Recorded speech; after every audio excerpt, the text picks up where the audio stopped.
بہت سے لوگ کہتے ہیں کہ انویسٹمنٹ تو وہ سٹارٹ کر دیتے ہیں، لیکن 1-2 سال کے بعد وہ most of the time investment یعنی اپنی ایس آئی پی لگاتار انویسٹمنٹ کرنا چھوڑ دیتے ہیں یا ختم کر دیتے ہیں۔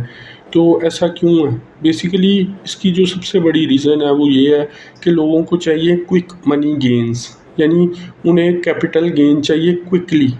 وہ کہتے ہیں جی ابھی پیسے ڈالیں اور 1-1.5 ماہ میں یا 15 دن میں وہ 5 گنا ہو جائیں، 10 گنا ہو جائیں اور ہم پیسے نکال لیں۔ حالانکہ اسٹاک مارکیٹ میں یا انویسٹنگ میں ایسا نہیں ہوتا۔ یہ بیسیکلی جوا نہیں ہے، یہ کسینو نہیں ہے، یہ ٹریڈنگ نہیں ہے۔ یہ ہے کہ آپ تھوڑے تھوڑے پیسے ہر ایک اسپیسیفک پیریڈ یا ہر ماہ کے بعد انویسٹ کرتے جائیں اور 10-20-25 سال بعد وہ انویسٹمنٹ کو ودرا کریں گے تو پھر وہ ملٹیپلیکیشن کا عمل چلے گا، کمپاؤنڈنگ ہوگی اور آپ جنریشنل ویلتھ کریٹ کر پاؤ گے۔ جو کوئک منی سکیمز ہیں وہ سکیمز ہوتی ہیں، وہ پونزی سکیمز ہوتی ہیں۔